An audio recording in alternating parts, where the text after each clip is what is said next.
دنیا کہتی ہے خوش نصیب وہ ہے جس کے پاس دولت، طاقت اور شہرت ہے، لیکن یسوع المسیح نے ایک دن پہاڑ پر بیٹھ کر ایسی تعلیم دی جس سے خوش نصیبی کا مطلب ہی بدل دیا۔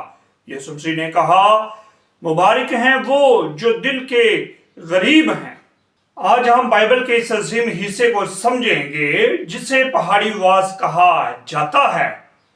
متی کی انجیل 5ویں باب کا پس منظر۔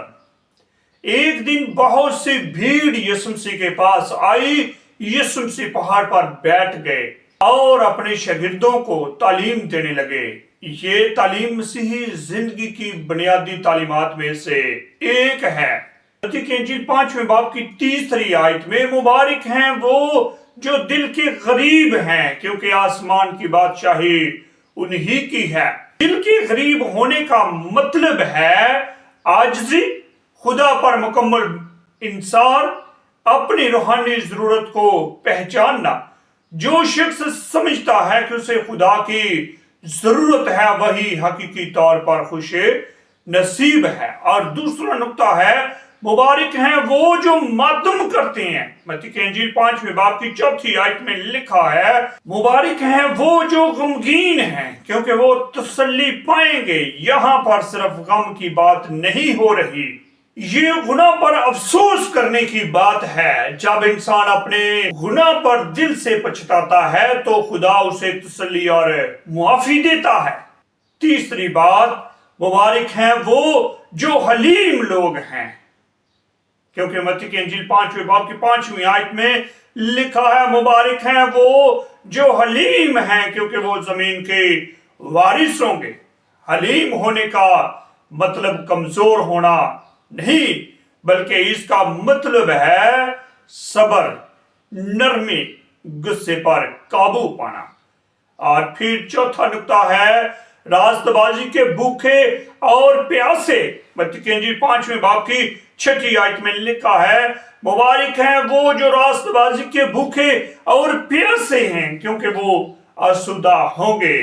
جس طرح انسان کو کھانے پینے کی ضرورت ہوتی ہے، اسی طرح روح کو راست بازی کی ضرورت ہوتی ہے۔ 5واں نقطہ ہے، رحم کرنے والے۔ 5ویں باب کی 7ویں آیت میں لکھا ہے، مبارک ہیں وہ جو رحم دل ہیں کیونکہ ان پر رحم کیا جائے گا۔ خدا چاہتا ہے کہ ہم دوسروں پر رحم کریں اور معاف کریں۔ 6واں نقطہ ہے، پاک دل والے۔ متی کی انجیل 5ویں باب کی 8ویں آیت میں لکھا ہے، مبارک ہیں وہ جو پاک دل ہیں کیونکہ وہ خدا کو دیکھیں گے۔ پاک دل کا مطلب کیا ہے؟ صاف نیت، خالص ایمان، خدا کے ساتھ سچی زندگی۔ 7واں نقطہ ہے، صلح کرانے والے۔ 5ویں باب کی 9ویں آیت میں، مبارک ہیں وہ جو صلح کراتے ہیں کیونکہ وہ خدا کے بیٹے کہلائیں گے۔ خدا چاہتا ہے کہ ہم امن اور محبت کو پھیلائیں۔ 8واں نقطہ ہے، راست بازی کی خاطر ستائے گئے لوگ، کیونکہ 10ویں آیت میں لکھا ہے، مبارک ہیں وہ جو راست بازی کے سبب سے ستائے گئے کیونکہ آسمان کی بادشاہی انہی کی ہے۔ مسیحی زندگی میں کبھی کبھی مخالفت بھی آتی ہیں، لیکن خدا ایسے لوگوں کو عظیم اجر دیتا ہے۔ 9واں نقطہ ہے، نمک اور نور۔ یسوع مسیح نے کہا، ایماندار دنیا پر زمین کا نمک ہے۔ متی کی انجیل 5ویں باب کی 13ویں آیت میں۔ جب ہم نمک کی خصوصیات دیکھتے ہیں تو نمک کھانے کو محفوظ رکھتا ہے۔ اسی طرح مسیحی لوگ دنیا میں نیکی کو زندہ رکھتے ہیں۔ دنیا کا نور اندھیرے کو ختم کرتا ہے۔ متی کی انجیل 5ویں باب کی 14ویں آیت میں، مسیحیوں کو اپنی زندگی سے خدا کی روشنی دکھانی چاہیے۔ اور یسوع کی گہری تعلیم جو ہے، پہاڑی واز ہمیں سکھاتا ہے کہ صرف ظاہری مذہب کافی نہیں، دل کی تبدیلی بھی ضروری ہے۔ خدا دل کو دیکھتا ہے۔ آج کی بائبل اسٹڈی سے ہماری زندگی کے لیے جو سبق ہے، اس تعلیم سے ہم سیکھتے ہیں عاجزی اختیار کریں، گناہ سے توبہ کریں، دوسروں پر رحم کریں، امن قائم کریں، خدا کے لیے وفادار رہیں۔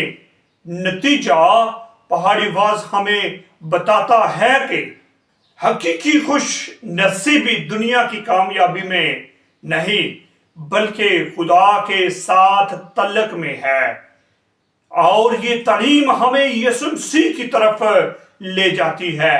اگر آپ واقعی خوش نصیب زندگی چاہتے ہیں تو یسوع مسیح کی تعلیمات پر عمل کریں۔ یقیناً آپ نے اس بائبل اسٹڈی سے برکت پائی ہے، اور اگر یہ بائبل اسٹڈی آپ کے لیے برکت کا باعث بنی ہے تو ضرور اس ویڈیو کو لائک کریں، شیئر کریں، اور مزید اردو بائبل اسٹڈی کے لیے اس چینل کو سبسکرائب کیجئے تاکہ آنے والی ہر ویڈیو کا نوٹیفیکیشن سب سے پہلے آپ کے پاس پہنچ سکے۔